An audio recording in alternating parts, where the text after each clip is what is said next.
Okay, I had to record this again because I made a couple of mistakes in the first one I recorded. Okay, this is the ARTG Mastering live mono. I mean, it's in mono mode because I'm using a mono wave file. Now, this is the exact same mastering console that the Beatles used back in the day at Abbey Road Studios.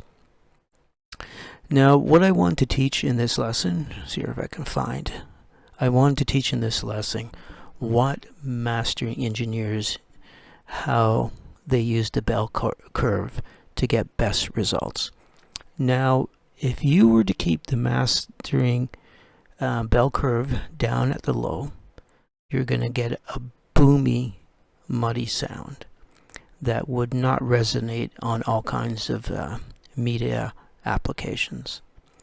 If you were to take the bell curve and turn it all the way to the high end and treble, you're going to get a thin, very thin sound, and it's still not going to resonate on all kinds of media applications. The best settings that mastering engineers are saying to put the bell curve is in the middle up here. So you're going to get, and it's going to resonate and play back on all kinds of systems and have a very desirable listening experience. Okay, so let's go into this plugin. See if I can get it back to what I was initially wanting to look at. Okay.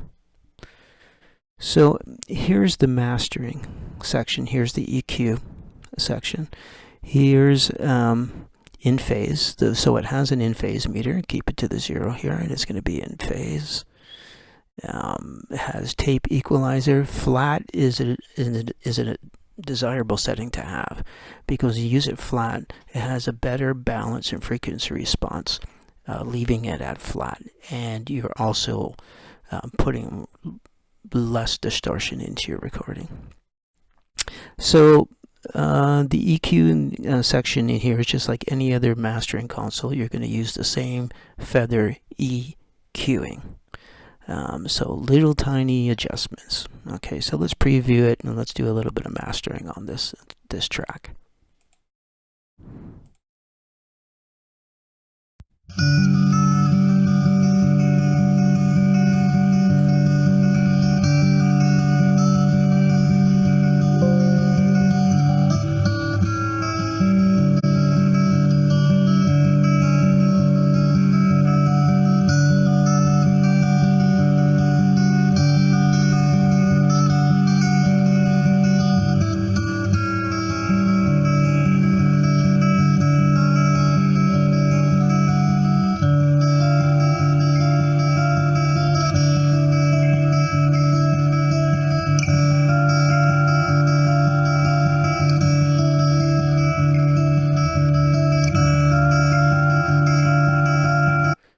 Okay, I'm going to stop there.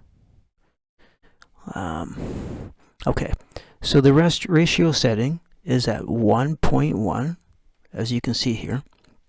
And that's where you want it. You don't want to over-compression. Over-compression leads to loudness wars. You want it to be compressed, not sound compressed. So we have the limiter here, and we have the modern sound and original sound. So you can adjust it. So if I want this recording to sound a little more modern, I'm going to leave it there. On this particular console, they're trying to set it at 3 and 4 are the best settings for mastering in here. Okay, so the presence, if you want an actual presence in your recording, a little more presence, you can adjust it. So preview it.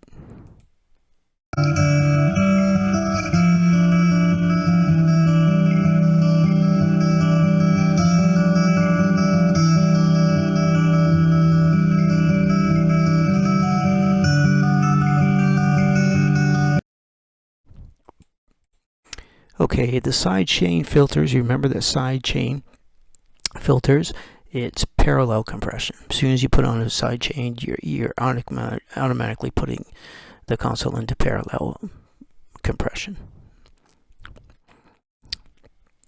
Okay, so you know that the low pass filters and high pass filters will get away certain hiss or noises in your recordings. You have if I see, I can makeup gain in here. If I can, oh yeah, here's a makeup gain. So if it's you want it in the ballpark of -6 or -3 dB, and so let's preview it and see if we can make.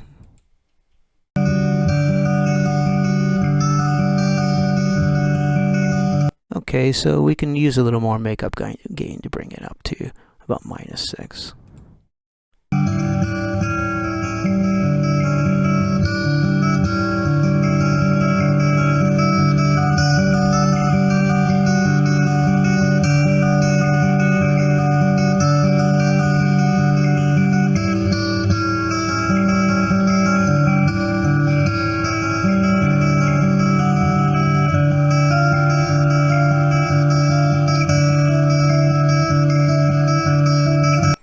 Okay, for me, that's the best sounding. I think I'm going to get this recording. Alright, so basically that's the lesson I want to show in this recording. So you can get this mastering console over waves.com. It's very inexpensive, and if you're nostalgic and you want something that's never been designed again, component wise and quality sound, this is the mastering plugin for you. Anyways, thanks for listening, and I look forward to giving you the next lesson.